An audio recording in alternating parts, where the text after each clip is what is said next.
출발 새아침.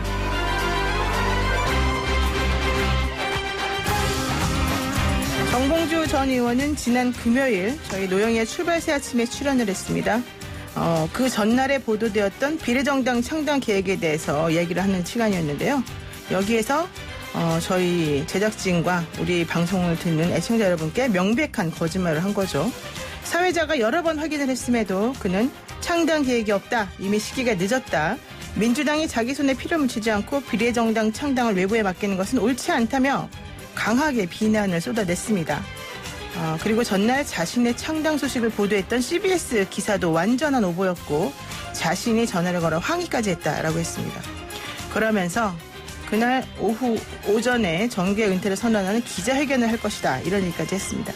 그의 말을 믿었던 수많은 언론사 역시 곧바로 이 인터뷰를 듣고 그 내용을 기사화했죠.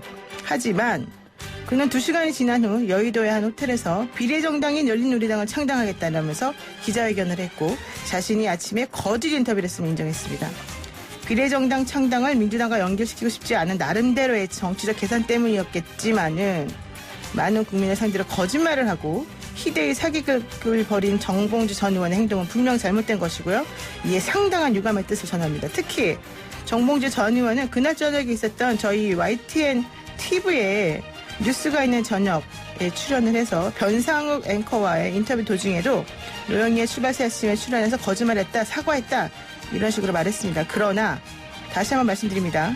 정봉주 전 의원은 저희에게 사과하지 않았습니다. 따뜻하고 상식적인 보통 지식인 노영희 변호사가 진행하는 YTN 라디오 노영희의 출발 새아침. 자신의 말에 책임질 수 있는 소신 있는 정치가, 정정당당한 정치가 행해지기를 기대하면서 지금부터 시작하겠습니다.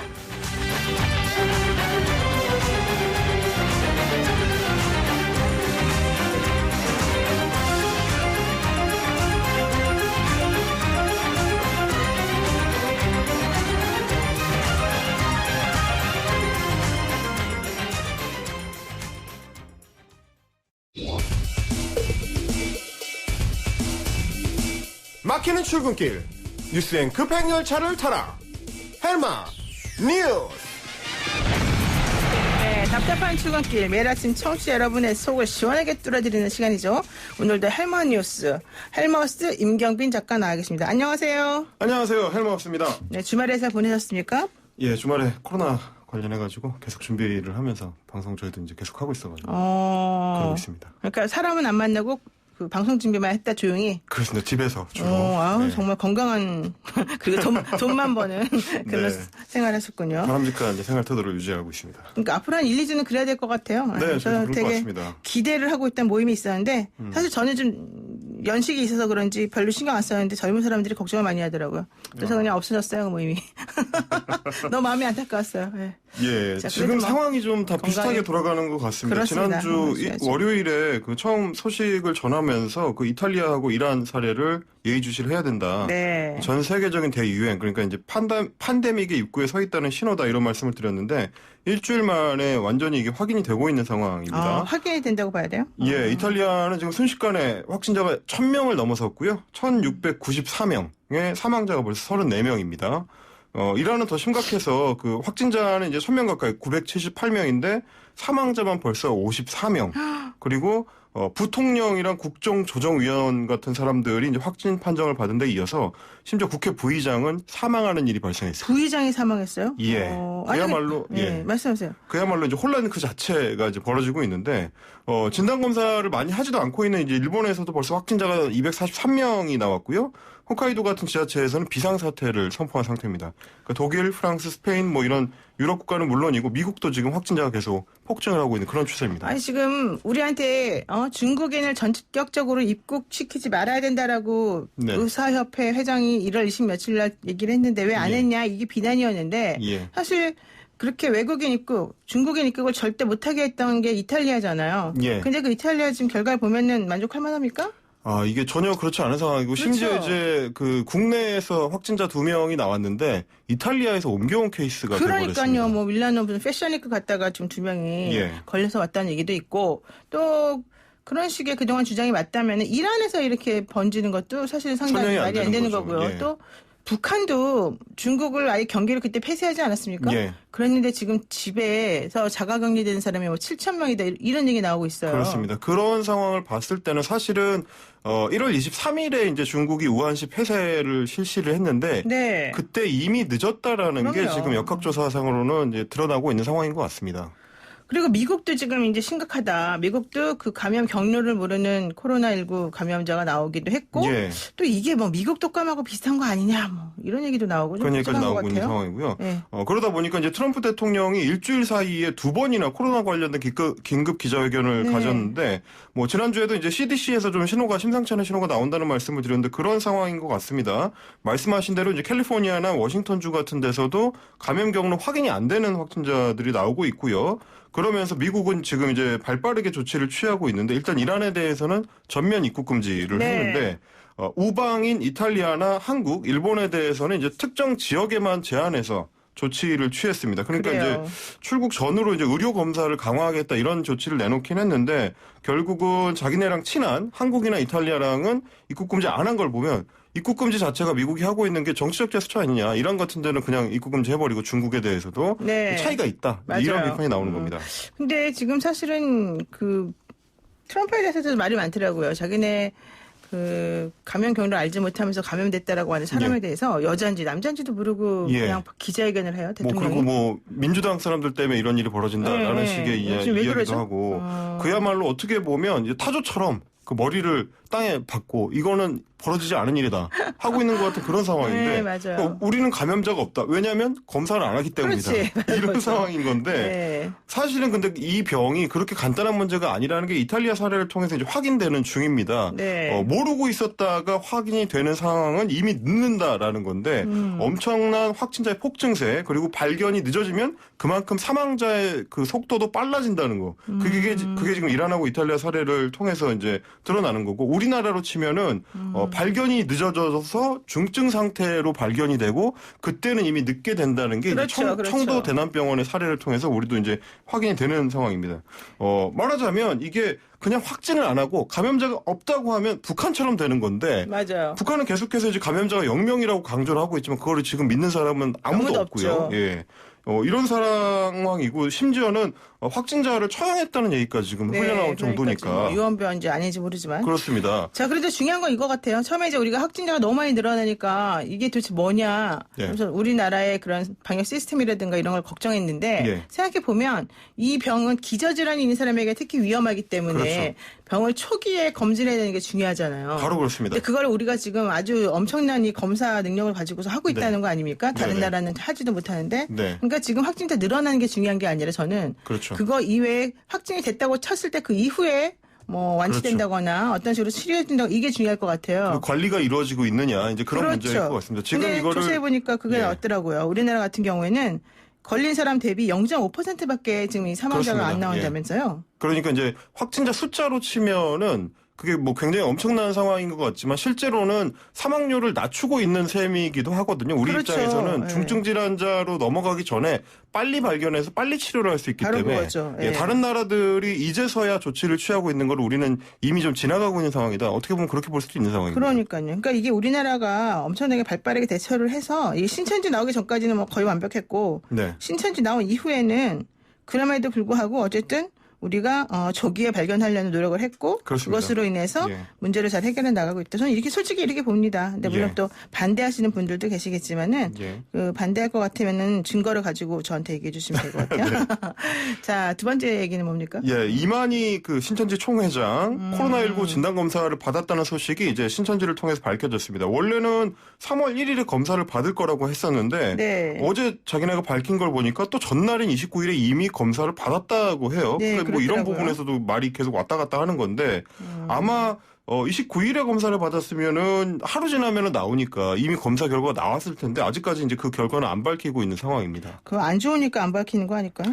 이제 뭐 지켜보기는 해야 될 것 같은데 이 이만희 총회장 같은 경우는 이제 청도 대남병원 장례식하고 연관이 돼 있기 때문에 당연히 검사를 받았어야 되는 사람이고 그렇죠. 그동안은 그래서 여러 가지 추측이 엇갈렸습니다. 이거 코로나19에 감염된 게 밝혀질까 봐 모처에 숨어 있는 거 아니냐. 네. 심지어는 이미 사망한 거 아니냐. 이제 이런 추측까지 나왔었는데. 사망이냐는 얘기도 나왔었어요? 예, 그런 얘기도 있었습니다. 이걸 숨기고 있는 거 아니냐. 이런 얘기도 나왔었는데 이번에 이제 검사 여부를 밝힌 걸 보니까 어쨌든 더는 좀 피하기 힘들다고 이제 본 것 같습니다. 네. 이미 우리 당국이 신천지 신도 명단이랑 출입국 기록을 대조해본 결과 1월에 중국 우한을 다녀온 신천지 신도들이 있다. 이게 확인된 만큼 이만희 총회장의 결과가 나오면 다른 신도들하고의 감염 전파 문제나 이런 의문점들도 조금 풀릴 수 있지 않을까 이런 생각이 듭니다. 그러니까 출입국 기록을 살펴보니까는 24만 명 뭐 그 명단 중에서 예. 3천 몇백 명이 중국에서 온 사람이었고 예. 작년 7월부터 올해 1월까지 예, 그 중에서 우한에서 온 사람이 42명이었고 그렇습니다.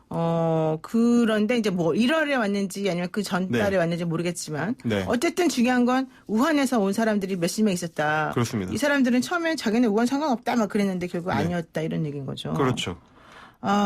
이거 이제 이만희 회장에 대한 고발도 있던데 살인죄 고발. 예, 박원순 서울시장이 이제 페이스북에 밝힌 내용인데요. 이만희 총회장이랑 그 12개 그 지파장들을 살인죄, 상해죄, 감염병 관리법 위반 혐의로 이제 서울중앙지법에 고발을 했다고 합니다. 네네. 이들 인물들이 이제 검진을 거부하고 있고 방역 당국에 그 제대로 된 협조를 취하지 않고 있고 오히려 이제 신도 명단을 속이는 뭐 이런 방역 당국 업무 방해를 한 혐의가 있다. 그렇죠. 그래서 고의든 미필적이든 감염이나 이제 사망 피해에 영향을 미쳤다 이런 네, 얘기입니다. 네. 그래서 이만희 씨가 아마 부랴부랴 검사를 받은 것도 혹시 이제 수사기관의 어떤 움직임이랑 연관이 있는 거 아니냐 이런 얘기도 나오는데 어쨌든 이제라도 좀 제대로 협조를 했으면 좋겠습니다. 이만희 씨 지금 걸려있는 건이 되게 많아요.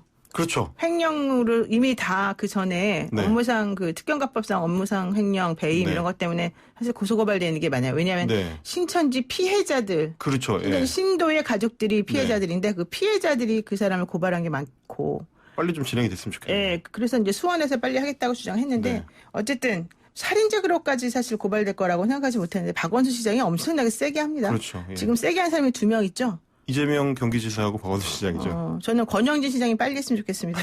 더 세게. 네. 자, 그리고요. 그래서 이제 어제 서울시에서 이만희 회장을 고발하면서 구체적으로 어떻게 한 겁니까?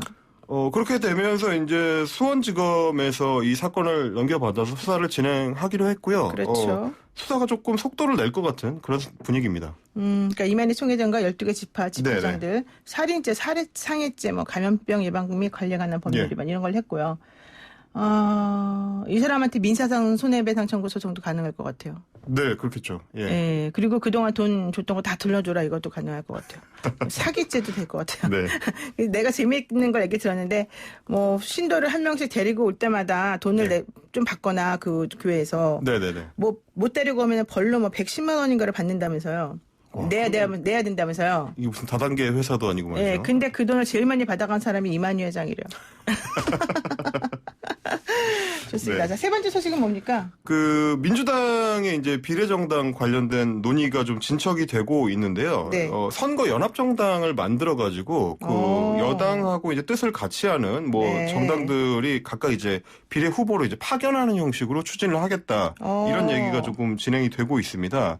물론 이제 뭐 심상정 그 정의당 대표 같은 경우는 이제 반대하고 나선 상황인데 어쨌든 민주당 입장에서는 그대로 놔둘 수도 없고 그렇다고 미래한국당처럼 위성정당을 만들려니까 명분이 없고 그래서 이제 그렇죠. 묘수를 낸 거 아니냐 이런 얘기가 나오는데 이렇게 되면서 사실은 조금 애매해진 사람이 정봉주 전 의원 같은 경우입니다. 네, 맞아요. 예, 그 열린민주당을 창당을 했는데 이렇게 되면은 그 민주당이 비례정당 창당을 안 했을 때 그 과실을 따먹으려고 했던 게 결국에 이제 곤란하게 된 상황이고 심지어 정봉주 전 의원 같은 경우는 이제 창당과 관련해서 이제 저희 그 프로그램하고 인터뷰에서 네. 거짓말 네. 논란까지 벌어졌습니다. 네. 금요일에 그 출발새 아침에 인터뷰했던 내용 이거를 한번 같이 들어보시고 나서 제가 진행자께 질문을 드리는 형식으로 좀 여쭤보겠습니다. 그래요. 예.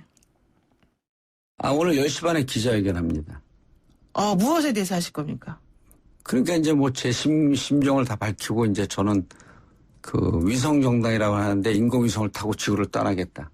저는 그 위성정당 이런 거 안 만들어요. 그러니까 민주당이 저를 쳐냈는데 네. 민주당의 꼼수를 도와주기 위한 위성정당을 만든다? 네. 정당을 만들면 제가 본진이죠. 위성정당의 그러면 그건 위성정 아니다? 그리고 정당을 만들어서 그걸 위성정당이라고 하는 순간 네. 그 정당은 죽어요.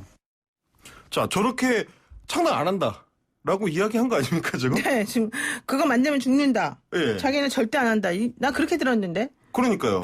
그 여러 번 또 질문을 하셨잖아요. 달리게도 들리나요? 예, 그러니까 이제 저 말은 말하자면 생방송 인터뷰에서 이제 진행자한테 거짓말을 한 셈인데. 아니 저는 솔직히 말하면 네. 그 전에 제가 들었어요. 이분이 만든다. 손혜원 의원하고 막 거의 만들었는데 예. 둘 간에 약간 지분 싸움 이런 것 때문에 좀 얘기가 매끄럽게 안 간다더라. 그래서 그 바로 우리랑 인터뷰하기 바로 전날 예. CBS하고 인터뷰하면서 더 푸른 민주당이가 더 파란 민주당이가 뭔가 이상한 걸 만든다고 이름까지 나왔잖아요. 예. 그래서 그거는 손혜원 의원이 원하지 않을 색깔인데 이러면서 네. 이제 서로 간에 뭔가 조금 얘기가 안 됐나 보다라고 생각을 했단 말이에요. 그런데 이분이 갑작스럽게 안 만든다는 거예요. 눈은 빨개가지고 네. 오셔가지고. 그래서 네. 제가 아니 이분이 어저께 너무 마음이 아파서 안 만들기로 하고 나니까 마음이 아파서 잠도 못 주무시고 고민하는 그 모습이 딱 이게 나타나는구나 네. 생각을 했죠. 그렇지만 그 사람 말을 딱 고지고대로 믿을 수 없으니까 몇 번이나 확인했단 말이에요. 네. 근데 어떻게 이렇게 거짓말합니까? 그러니까요. 더 사실은 충격적인 거는 심지어 이제 그날 그러고 나서 조금 있다가 창당 선언을 하고 그러니까요. 그러고 나서 마찬가지로 우리 YTN에 뉴스가 있는 저녁에 나가서는 전혀 또 엉뚱한 얘기를 하더라고요. 그 부분도 한번 들어보시고 또 한번 질문 드려보겠습니다. 물리적으로 지금은 시간이 없다. 누가 예. 만들 수 있냐? 아무도 못 만든다. 아침에 저 YTN 라디오에 나오셨을 때도 예. 출발 새 아침에서 예. 못 만드는 걸로 얘기를 하고 가셨는데 갑자기 일반론이고요. 그리고 그래서 아침에 노영희 변호사에게 좀 거짓 인터뷰한 거에 대해서 제가 거친 인터뷰. 그게 이제 보통 이제 페이크 사과를 하셨습니까? 제가 이제 위장포라고 했는데 예. 끝나자마자 바로 사과했고 오늘 이제 10시 반 인터뷰할 때도 예. 오늘 10시 반 이전까지는 찬성하는 사람들도 많고 반대하는 사람들도 많고 그래서 무척 흔듭니다, 내부를.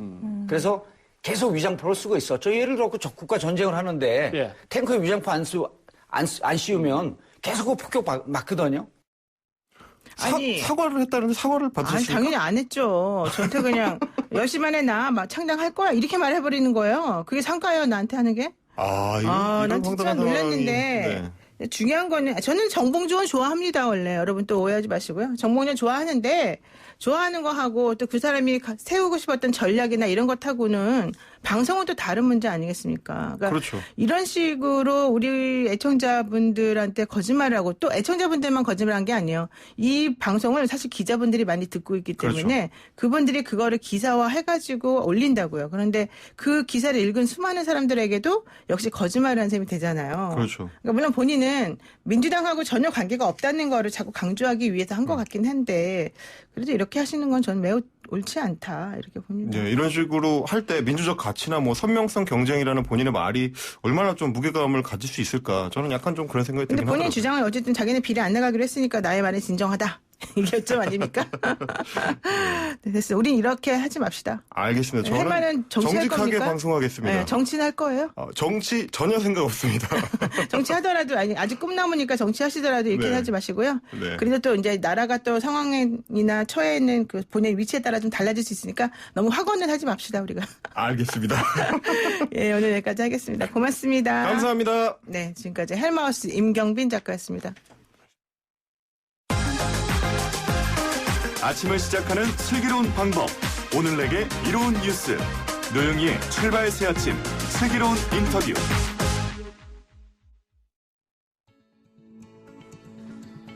네, 지금 대구 경북은 준전시 상황이다. 대구를 지역구로 둔 더불어민주당 김부겸 의원이 지금 하신 말씀인데요. 주말 사이에 또다시 대구 경북 지역의 확진자 수가 집중적으로 늘고요. 이번 대기 확진자가 숨지는 일이 또 발생했습니다. 전쟁과도 같은 대구 상황 직접 한번 들어보겠습니다. 김부겸 의원님. 네, 안녕하십니까. 네, 안녕하세요. 요즘 너무 힘드시죠? 예. 지금 인터뷰를 제가 들어보니까는 네. 좀 상황의 심각성을 좀 알리고 싶어 하시는 것 같던데 좀 얘기 좀 해주시죠. 예, 지금 방금 말씀하신 대로 지금 초비상 상황이죠. 네. 지난 2월 18일 날 대구에서 코로나19 첫 확진자가 나왔거든요. 네. 그리고 난 뒤에 이제 12일이 지났습니다만 지금 대구에서만 한 2,700여 명, 네. 대구 경북 합치면 지금 3,000명이 넘고 있습니다. 네. 전국 확진자의 85% 정도가 이 지역에서 발생하고 있는데요.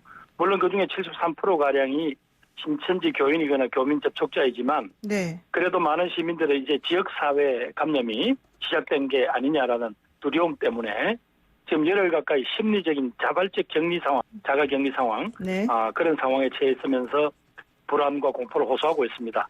그러다 보니까 사실상 경제 활동도 거의 마비돼 있거든요. 네. 그러니까 자영업자, 소상공인, 또 비정규직, 일용직 이런 분들이 사실은 생업에서 손을 놓고 있는 그런 어려움에 처해 있습니다. 아예 손을 놓고 계셔요? 네네, 그렇습니다. 그 이번 대기 환자가 1,300명이 넘고 병상이 모자라는 거는 물론 그 의료진도 부족하다. 그래서 의사 선생님도 필요하지만 또 간호사도 부족하고 방호복도 필요하고 뭐 필요한 게 한두 개 아니다 이런 얘기를 들었는데요. 그렇습니다. 뭐 여러 가지 가장 지금 시급한 것은 결국은 이제 병상 이분들을 치료를 해야 될 것 아닙니까? 네. 그 병상 확보와 또 그분들을 돌볼 수 있는 의료 인력 이게 좀 많이 부족하죠. 지금 아까 1,300여 명이라고 하셨습니다만 지금 대충 추산해도 지금 저희들이 확인해도 지금 확진은 받았지만 입원을 못하신 분이 한 1,600명이 넘습니다. 그래서 인근에 다른 시도에도 요청을 하고 이 확진 환자들을 입원시킬 계획을 세우고 있습니다만 지금 현재의 그 감염병으로 확진된 사람을 어떻게 말하자면 입원시키고 어떻게 퇴원시키느냐는 그 규정이 아주 조금 까다롭게 돼 있어서 경증 질환자들을 위해서는 어떤 그런 시설을 마련하기 매우 어렵습니다. 네. 그래서 이제 어제부터 중앙재난안전대책본부에서 총리께서 그런 말씀하셨죠. 앞으로는 중증도 확인이 어느 정도 확진 환자들의 중증도를 확인해서 그 중에서 경증 환자로 분류된 분들을 위한 생활치료센터를 만들겠다. 그러면 이제 뭐 각종 연수원이나 이렇게 이제 뭐 그 독립된 그런 어떤 공공건물들이 있지 않습니까? 네. 이분들에게 공공시설을 활용해서 생활도 하고 치료를 받도록 그렇게 해서 고위험군 확진 환자를 우선적으로 빨리빨리 병상을 확보해서 치료하도록 하겠다. 그런 어떤 입장을 이제 방향을 바꿨습니다. 네, 맞습니다. 지금 그 지난주에 저희가 대구 그 지역구인 그 미래통합당의 주호영 의원하고도 인터뷰를 했습니다. 근데 주 의원님 말씀에 따르면은 대구 민심이 정부에 대해서 매우 싸늘하다. 박근혜 전 대통령 7시간 비판하더니 문재인 대통령 한 달 동안은 뭐 했냐? 뭐 이런 얘기를 했다는 겁니다. 어떻게 보십니까? 물론 그렇게 말씀하시는 분도 있겠죠. 그러나 재난이라는 것은 결국 국가 경영의 최고 책임자인 대통령과 또 정부 또 여당이 무한 책임을 지도록 돼 있는 구조 아닙니까? 네네. 뭐 지금 현재 책임을 져야 되는 분들이니까요. 그러니까 시민들께서 그렇게 회초리를 들지 않더라도 정치하는 한 사람으로서 저희들 모두가 죄인인 것 같아서 제 자신부터가 늘 그건 송구스럽고요. 그러나 지난 25일 날 대통령께서 오셔서 우선 범정부적 역량을 투입해서 방역 또 사회경제적 피해에 대해서 이 지역을 특별재난구역 이상으로 지원하겠다 약속을 하셨고요. 그다음 또 국회에 가셔서 여야당 대표들하고도 그렇게 합의하고 추가 경쟁 편성을 해서 돕겠다고 말씀하셨거든요. 네. 또 그리고 또 그날부터 국무총리께서 본부장인 중앙재난안전대책본부를 지금 사실상 대구에서 지휘하고 계시기 때문에 좀 조금만 정부를 믿고 따르면 불안하고 불편하고 하더라도 방역 당국을 믿어주셔야 이분들이 전문가이니까 그 감염병에 대해서 우리가 싸움을 이길 것 같습니다. 지금 의원님이 잘못된 게 있다면 이 상황이 끝나고 난 뒤에 그때 혼을 내셔도 늦지 않을 것 같습니다. 지금 의원님 보시기에는 갑작스럽게 사태가 이렇게 변한 게 왜 그런 것 같습니까? 31번 환자부터 그러니까 그분이 신천지 신도로서 감염이 된 이후에 다른 사람하고 이렇게 밀접하게 접촉하면서 퍼뜨린 게 원인이다 뭐 이런 얘기도 나옵니다만은 실제 그 이후에 너무 이게 기하급수적으로 늘어난 건데 이거의 정확한 근본적인 원인은 뭘까요 그러면? 물론 이제 이른바 어떻게 해서 그 31번 환자도 그분이 뭘 병을 만든 건 아니니까 그렇죠. 그분이 만들지 않았겠죠. 통해서 감염이 됐으니까 그 고리는 조사를 하고 있는 것 같습니다. 다만 이제 31번 환자가 마지막으로 지난번에 참석한 그 신천지 예배 자기들 그 말하자면 그 모임에서 거기서 광범하게 이게 퍼졌다는 게 지금 여러 가지 정설이잖아요. 네. 그러니까 대구 경북에서 나온 지금 환자들의 73%가 친천지 교인이거나 혹은 가까운 접촉자들이란 말이죠. 그렇죠. 가족이거나. 그래서 아무래도 거기에서 뭔가 이제 이렇게 감염의 폭발이 일어날 만한 일이 있었다라는 게 이제 많은 사람들이 그런 의구심을 갖는 거 아닙니까? 네네. 이제 그러다가도 그런 어떤 인과관계가 밝혀지지 않는 이런 분들이 이제 여기저기서 나타나기 시작하니까 이게 뭘까? 그걸 지금 빨리 이제 찾아내고 그러면서도 지금은 이제 이렇게 몇천 명 단위가 되면 어쨌든 확진되신 분들을 치료를 해야 될 거 아니에요. 네. 그런데 이제 병상이 지금 부족하니까 이분들을 그럼 딴 데 가지 말고 집에서 자가격리 하시다가 매일매일 저희들이 체크하는 거에 보고 조금 더 이상하면 오세요 하다가 지금 벌써 그 자가격리 상태라고 하죠. 거기서 네. 3분이나 돌아가셨거든요. 그래서 기다리다가. 그래서 이제 아이고 이래서는 안 되겠다라고 지금 이렇게 서두른 것 같습니다. 네. 그러니까 이제 인근의 도움을 좀 받으실 예정이긴 한데 이게 네. 31번 환자도 어떻게 감염이 됐는지 잘 모르기 때문에 일단 조심스럽게 접근을 하고 있다. 이렇게 보는 네, 것 같네요. 그래서 그 인간관계를 밝혀져야 되겠죠. 예. 그렇군요. 그리고 의원님께서 지금 아시다시피 대구시에서 신천지교회 책임자를 고발하기로 했다는 겁니다. 신도 명단을 거짓으로 주었다는 게 첫 번째 이유이고 또 박원순 서울시장 역시 이만희 신천지 총회장을 체포해야 된다 그러면서 살인죄를 적용해서 검찰 고발을 하겠다 이거거든요. 이게 어떻게 보세요? 가능하다고 보세요? 이건 뭐 정확하게 우선 다른 걸 다 떠나서라도 네. 이분들이 협조를 해주지 않으면 이 감염병을 차단할 수가 없잖아요. 그렇죠. 이것은 감염병 예방법에 분명히 나와 있습니다. 네. 그 책임을 물을 수 있도록. 네. 따라서 지금 중요한 것은 뭐 그분들이 종교의 자유 운운하는데 그게 문제가 아니고요. 그분들이 자꾸 숨기고 거짓말하고 함으로써 전국적으로 이게 이 병이 펴져서 국민 전체가 지금 불안과 공포 또 경제적인 그런 어려움으로 막 빠져들고 있잖아요. 네. 그러면 이분들이 빨리 협조를 해서 이 감염을 막아야 합니다. 네. 그런데 지금 현재 보니까 대구만 해도 예를 들면 지금 뭐 교육생이라는 이름으로 또 지파가 다르다 뭐 이런 이름으로 약 한 2천여 명의 명단이 누락이 된 거예요. 그럼 이분들이 지금도 어디선가 잠재적으로 그런 어떤 전파자 노릇을 할 수도 있지 않습니까? 네. 따라서 그래서 지금 당연히 국민들이 분노하는 거고 왜 협조 안 하느냐고 이야기를 하는 거죠. 네. 따라서 일반 신도들은 빨리 검진을 받아서 자기가 그런 전파자 노릇을 하는 걸 스스로 막아야 될 것이고요. 네. 또 여기에 총회장을 비롯한 핵심 인사들에든 여기서 계속 협조하지 않는다면 국가는 여기에 대해서 민형사상 책임을 물을 수밖에 없잖아요. 네. 그렇게 봐야 되지 않겠습니까? 예. 그러니까 살인의 미필적 고의까지 있다 이렇게 보는 거는 어떻게 보시는 거죠 그러면? 그래서 이제 그런 부분들이 이제 나중에 조사를 하겠지만 적어도 지금 이 국가적 재난에 있어서 무슨 자기 조직 보호라든가 이런 게 어떻게 앞설 수가 있겠습니까? 네. 예. 그렇죠. 그래서 네. 일반 신도들은 여기서 무슨 자기가 조직을 배신한다 이런 문제가 아니고요. 네. 이게 대한민국을 또 내 이웃에 대한 최소한도 이게 예의 아닌가요? 그렇죠. 네. 네. 네네. 좋습니다. 지금 어쨌든 의원께서는 그래서 지금 대구에서 사실은 상당히 힘들게 이 코로나19와 싸우고 계시는 분 중에 한 분인데 마스크 얘기도 한번 하셨단 말이에요. 정부가 강하게 마스크 공급 대란과 관련해서 조치를 취했으면 좋겠다.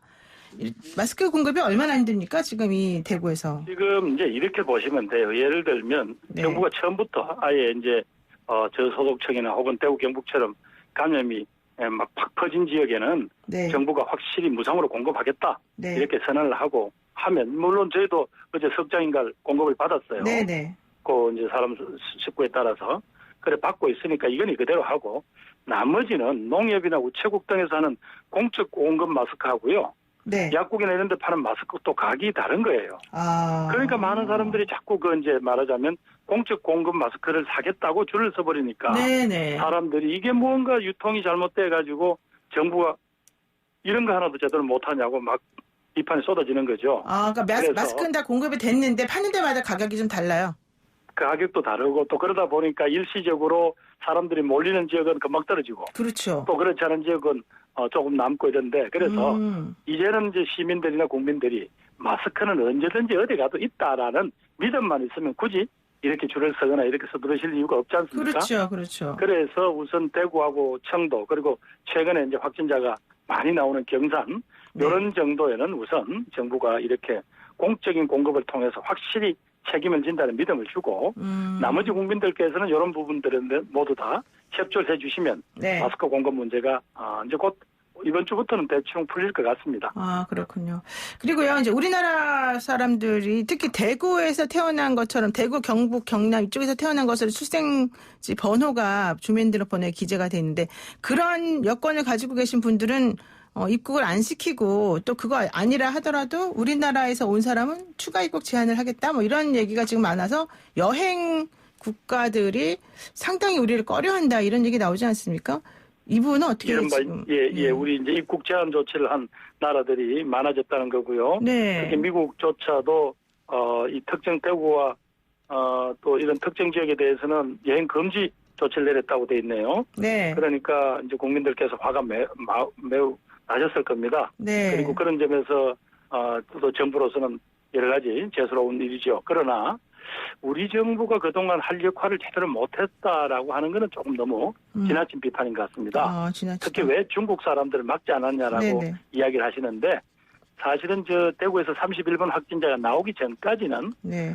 적어도 중국의 우한과 후베이 지역을 네. 입국 금지를 함으로써 어느 정도 방역망 안에서는 관리를 했거든요. 네네. 그 이후부터는 이게 사실은 감당할 수 없을 정도로 특히 이제 뭐 신천지 교회에서 지금 몇천 명의 네. 감염자가 나오는 바람에 이렇게 된 것 같은데 네. 그러나 이제 국민들의 여러 가지 그런 정서적인 사정을 이해한다고 하더라도 네. 지금은 정부와 방역 당국의 판단을 믿고 조금 같이 행동하고 대처해 주시는 게 이 재난을 극복하는 데 도움이 될 것 같습니다. 그럼 대구 지역에서 특별히 대구, 경북 이런 지역에서만 특별히 더 이제 더 이상 확산시키지 않고 이 상황을 종료시킬 수 있을 만한 뭔가 대책이 있으십니까? 그러니까 그거는 뭐 정말 전문가들의 영역인데요. 네. 그분들조차도 지금 일반인들에 비해서 확실하게 말하자면 확진자가 많이 나오는 이제 신천지 교인들 네. 이분들 사이에 대한 이제 전수조사가 대충 이제 마무리되어 가지 않습니까? 네네. 그러고 나면 이렇게 막 폭발적으로 하루에 3자릿수, 4자릿수씩 나오는 이런 증가는 사라질 거다라고 이제 누그러질 거다. 이렇게 이제 보는 거죠. 네. 그러면서도 이제 전국에 골고루 조금씩이라도 네. 이렇게 감염자, 확진자들이 늘어나고 있는 거는 전부 불안하게 쳐다보고 있습니다. 네. 그래서 많은 전문가들이 이럴 때일수록 정말 정부, 국민 또 각 지자체가 전부 자기들의 역할을 하고 상황을 서로 솔직하게 공유해서 네. 거기 협조하는 게 필요하다 이렇게 말씀하고 계시네요. 네, 지금 그리고요. 이 사태를 대비해서 자영업자들이 너무 힘들어하고 있기 때문에 이분들에 대해서 어떻게 국가가 좀 대책을 마련해야 된다. 추경 예산 같은 걸로라도. 그러면서 뭐 돈을 줘야 되는 거 아니냐. 예를 들면 홍콩은 1인당 150만 원 준다니까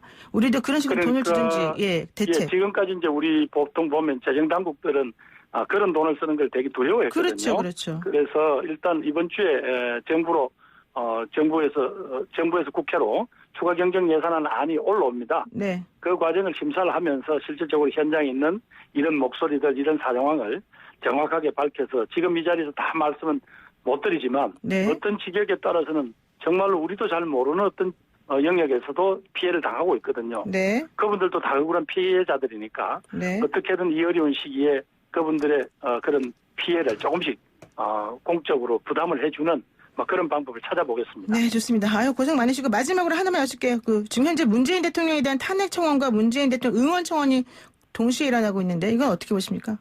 글쎄 지금은 정치적인 그런 공방을 벌일 때는 아니지 않느냐.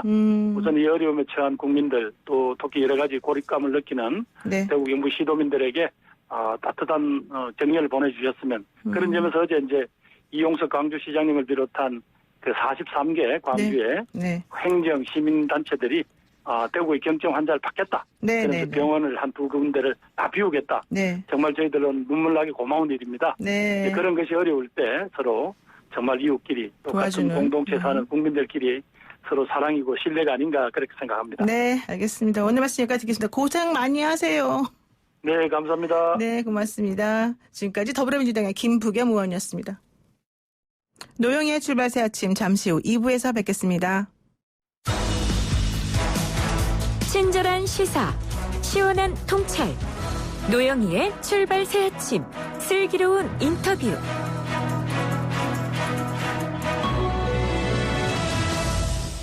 네, 대구 상황이 정점을 향해서 달리고 있는 듯한 느낌입니다. 심상치가 않은데요. 대구에서만 확진 환자가 2,700명이 넘었습니다. 전체 확진자의 70% 이상을 기록하고 있다는 겁니다. 그래서 역시 힘들 때 나타나는 우리의 구원투수, 군이죠, 군인들. 군에서도 이 대구로 의료 지원을 파견한 상황이고요. 대구 의료 지원을 나선 군의관 한 분을 저희가 현장 연결해서 한번 자세하게 연결해서 들어보도록 하겠습니다. 국군의료지원단 대구병원 군의료지원 부TF장이신 서지원 대령 연결되어 있습니다. 대령님 들리세요? 네, 잘 들립니다. 안녕하십니까? 네, 안녕하세요.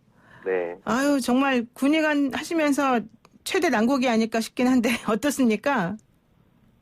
예, 지금 상황이 많이 좋지는 않고 환자들이 많이 발생하는 안타까운 상황이어서 예, 그런 상황인데 이를 해결하기 위해서 군에서 많은 노력을 하고 있습니다. 그러면은 대령님은 언제 그 대구를 가셨었던 거죠?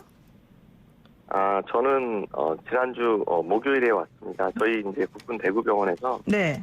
확진자를 치료하기 위한 병원으로 이제 준비를 하고 있는 상황인데 네. 지금 의료진도 필요하고 네. 병원 시설 개선도 좀 필요한 상황이어서 지금 의무사령부에서 선발대가 먼저 내려와서 준비 중입니다. 그러니까 대구에 지난주 목요일에 딱 처음 오셨어요. 와보니까 어떻든가요? 네. 대구 병원 상황이?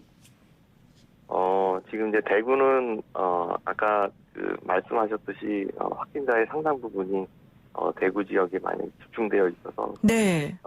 상황이 이제 쉽지는 않은 상황이고 대구 지역에서도 감염병 전담병원을 지정해가지고 운영을 하고 있는데 네. 그 병원들에 다 입원해서 치료를 받을 수 있는 상황이 아니어서 추가적인 병상이 필요한 상황. 그래서 대구병원에서 조금이라도 도움이 되고자 시설과 인력을 좀 확충하고 있습니다. 그 군에서 이동진료소를 운영한다 이런 얘기도 들리던데 그러면 어떤 형태로 운영을 하는 겁니까? 군에서는? 예, 이동진료소라는 거는 원래 그 이동 정기형 의무시설이라고 표현을 하는데 네. 저희가 이제 전평시에 군에서는 병원이 건물에 있는 지역에서 환자가 발생하는 것이 아니고 다른 지역에서도 병력에 부상이 있을 수 있기 때문에 네. 간이로 병원 운영할 수 있는 그런 시설로 사실은 저희가 도입을 한 건데 네. 현재에서는 코로나 환자가 발생을 하면 병원을 방문했을 때 그 선별진료소라는 걸 운영을 하는데 그렇죠. 저희가 예. 한 보건소에 선별진료소를 운영할 수 있도록 시설을 지원한 그런 면이 있습니다. 그런데 제가 얘기 들어보니까 대구에서 이렇게 의료 활동하고 계신 선생님들 얘기 들어보면 일단 음압병상이 모자라다. 네, 그리고 간호 인력이 특히 의사들도 모자르지만 간호 인력이 많이 모자라다. 네. 그리고 또 방호복이라든가 마스크라든가 일회용을 이렇게 쓰고 버려야 되는 그런 것들도 많이 없더라. 이런 얘기 많이 하시더라고요. 그런 물품 같은 것들은 괜찮은가요? 그런 그 시스템이나 뭐 물리적인 여러 가지 재료들이나 이런 것들은? 예, 저희도 필요한 양을 확보하고 있고 현재 군에서는 저희 국군 대구병원을 전환하기 전에 먼저 계명대 동산병원에서 네. 대구 지역 감염병 전담병원을 운영하고 있는데 거기에도 군의관 10명, 간호사 10명이 군 요원이 파견을 나가서 네. 현재 근무 중에 있고 저희 병원도 그 음압을 유지하기 위해서 네. 현재 대구시청 그다음에 군에 있는 군병부대가 그 공사를 진행 중에 있고 또 이게 안전도를 확보하는 것도 음압이 굉장히 중요해서 그렇죠. 설치만 해서 끝나는 게 아니고 네. 지금 이제 설치하면서 그 환자가 이동하는 동선 그다음에 음압이 잘 유지되는지 확인하기 위해서 그 수도병원 감염내과 전문의와 네. 질병관리부 전문의 그 컨설팅을 받아서 네. 그 안전한 동선이 확보될 수 있도록 시설 공사 진행 중입니다. 그러면 군에서 이렇게 파견되신 분들은 전체적으로 몇 분이나 되는 거예요? 의사 선생님이나 간호사나 장교나? 예, 지금 아까 말씀드렸던 이제 대학병원에는 대구 지역 대학병원에는 계명대 동신병원. 예, 의사 10명, 간호사 10명이 지금 파견돼서 근무를 수행하고 있고 네. 저희 대구병원에는 지금 시설공사와 함께 이제 인력들이 현재 추가로 파견돼서 지금 교육해서 운영을 준비 중인데 네. 총 의사가 한 35명, 그다음에 간호사가 한 150여 명 정도 지금 충원돼서 네. 교육 후 이번 주 내로 운영을 할 수 있도록 저희가 이제 인원과 시설을 준비 중에 있습니다. 그렇군요. 지금 말씀 들어보게 되면 뭐 대구 계명대 병원에 있는 그분까지 합치게 되면은 다 합쳐서 한 200명 정도? 예, 지금 이렇게 인력이 지원이 되고 있는 건데. 예, 예. 지금 군에서 이렇게까지 열심히 도와줄 거라고 사실은 생각을 잘 못했었는데, 네. 일단 대구에 내려가서 보시니까 가장 어려웠던 점, 혹은 또, 대구에 참 잘 왔다, 이런 점, 이런 게 있으실까요? 예, 사실 이제, 다른 이제, 여기 참여하는, 군인 의료진뿐만 아니라, 네. 우리 이제, 민간에 계신 분들, 타 지역에서, 봉사하기 위해서 오신 분들도 다 마찬가지일 텐데, 사실 사명을 가지고 일을 많이 하고 계십니다. 근데 이제 그렇죠. 사실 사람이기 때문에 약간의 이제 본인의 심리적인 압박, 그다음에 약간 이제 그런 것들이 있을 수 있는데, 이제 저도 이제 개인적으로는 이제 인천공항 검역소에 있으면서 검역 지원을 하다가 네. 바로 내려오는 상황이어서 원래는 이제 예측되지 않은 그런 파견이어서 그렇죠. 가족들을 사실 설명하고 설득을 받는 게 이제 저한테 중요한 일이었는데, 가족들은 그 상황을 잘 이해해주고 지원을 해줘서 저는 내려올 수 있게 되었고, 네. 이제 저희도 이제 긴박한 상황이고 쉽지 않은 임무지만 우리 국민을 보호한다는 자세로 이 병원을 운영하기 위해서 많은 인력이 밤새고 준비하고 있어서 힘낼 수 있도록 격려해 주시는 게 좀 필요할 것 같고요. 네. 이제 제가 사실 대구병원에서 한 2년 정도 저희가 근무했던 그런 경험이 있어서 사실 친근한 곳에 네. 오게 돼서 이곳에서 국민들과 힘든 상황을 극복하기 위해 노력을 해야겠다는 생각을 하고 있는데, 네. 참여하는 많은 인원들도 사실 피로가 쌓이고 그렇죠. 많은 시간 근무를 하지만 네. 그래도 힘을 내고 서로 격려해주고 일을 하는 모습을 볼 때 좀 잘했다는 그런 생각이. 정말 우리 군인들, 엄마가 우리 자식 군대 가는 거, 의사 만들어 놓고 군의관 보내놓고 얼마나 기뻤겠어요. 그런데 아들이 저렇게 힘든 데 가서 일한다 그러면 솔직히 좀 마음도 아프고 걱정도 될 텐데, 그래도 그런 거 당연히 우리가 극복해야 될 일이다라고 생각하시고 지금 아주 행복한 마음으로 일을 잘하고 계시네요. 그런 결론적으로는. 네, 저만 그런 게 아니고 많은 네. 인원들이 네. 저기 인터뷰하지 못하지만 많은 네. 인원들이 자기 자리에서 이 임무를 수행하기 위해서 많은 노력을 네. 하고 있습니다. 제가 한 번 더 이름을 말씀드리겠습니다. 서지원 대령입니다, 여러분. 자, 그건 그렇고요. 지금 저희 방송에 1138 쓰시는 분께서요. 저는 의사는 아니지만 잡일이라도 작은 일이라도 도울 수 있다면 자원봉사로 당장 대구에 내려가고 싶어요. 이런 의견을 주신 분들 계시거든요. 네. 그러니까 이런 마음이 다들 많을 것 같은데, 마지막으로 이제 짧게 대구 시민들께 하고 싶으신 말씀이나 아니면 우리 국민들께 하고 싶으신 말씀 있으면 뭐가 있을까요? 네, 지금 이제 아까 제가 의료진 얘기만 했지만 사실 네. 지금 제일 힘든 분은 아마 확진된 환자분, 그렇죠. 그다음에 이제 그 가족들, 그 이제 이웃 지인들이 이제 쉽지 않은 상황이고 네. 빨리 완치되기를 그렇게 이제 기도하고 있을 겁니다. 네. 어쨌든 이제 조금 시간이 좀 걸릴 수는 있겠지만 다들 힘내셨으면 좋겠고, 저희 군에서도 우리 이제 국민들을 안전하게 완치할 수 있도록 네. 많은 노력을 하고 끝까지 같이 함께하겠습니다. 그러니까 힘내시고, 네. 하여튼 이 상황이 잘 종식될 때까지 네. 다들 협력하고 격려해주고 조금 힘든 일이 있어도 서로 배려해주는 그런 자세로 한다면 네. 잘 극복할 수 있지 않을까 그렇게 생각합니다. 역시 마무리가 좋네요. 8672 쓰시는 분께서요. 이렇게 희망적인 보도로 국민을 안심시켜 주시니 너무 감사합니다. 이러셨고요. 7833 쓰시는 분께서도 자랑스럽습니다. 감사합니다. 이렇게 말씀 주셨습니다. 정말 감사합니다. 네. 저도 여기까지 하겠습니다. 네, 고맙습니다. 네, 지금까지 국군의료지원단 대구병원 군의료지원부 TF장이신 서지원 대령이었습니다.